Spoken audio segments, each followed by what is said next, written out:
बिहार विधानसभा चुनाव के मद्देनजर लगातार सियासी पारा चढ़ा हुआ है, तो वहीं अब ये सियासी पारा और भी ज्यादा बढ़ गया जब केंद्रीय मंत्री चिराग पासवान ने ये ऐलान किया कि वो ये विधानसभा चुनाव जो है वो लड़ेंगे। जो है आपको जानकारी दे दें कि चिराग पासवान ने विधानसभा चुनाव में उतरने का ऐलान किया, जिसके बाद जो सियासी गलियारी है वहां पर और भी ज्यादा हलचल तेज हो गई।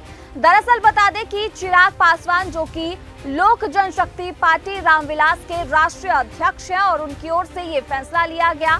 बता दें कि लोक जनशक्ति पार्टी में ये बैठक हुई, बैठक के बाद ये ऐलान किया गया, जिसके बाद अब चिराग पासवान जो है उनकी इन विधानसभा चुनाव में, बिहार के विधानसभा चुनाव में डायरेक्ट एंट्री होने जा रही है।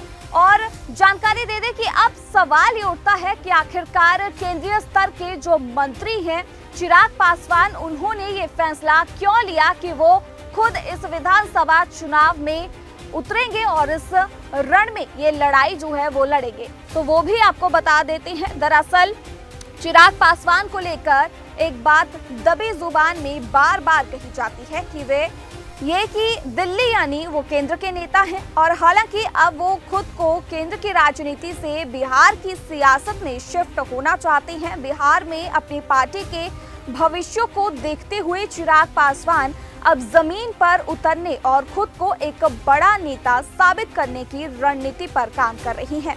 उनका बिहार चुनाव में सक्रियता से उतरने का फैसला सिर्फ रणनीतिक नहीं बल्कि उनके राजनीतिक भविष्य की मजबूती की दिशा में बड़ा कदम माना जा रहा है। उनके इस कदम के पीछे नीतीश के विकल्प के रूप में उभरना और तेजस्वी यादव के मुकाबले खुद को स्थापित करना है, साथ ही अपनी पार्टी को मजबूत करने की कोशिश है। तो चलिए विस्तार से उनके फैसले के पीछे की रणनीति को समझते हैं।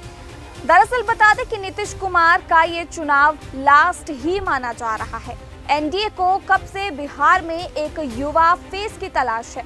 ऐसे में चिराग की नजर उस बात पर जरूर होगी।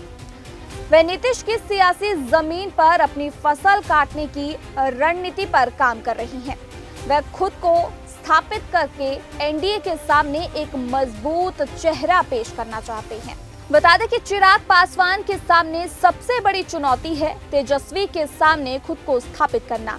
तेजस्वी बिहार के नेता के रूप में स्थापित हो चुके हैं। चिराग को अब भी लोग केंद्र का नेता मानते हैं। ऐसे में चिराग पासवान खुद को तेजस्वी के मुकाबले स्थापित करना चाहते हैं। वैसे भी चिराग ने बिहारी फर्स्ट के नारे के साथ युवा और दलित मतदाताओं को लुभाने की कोशिश की।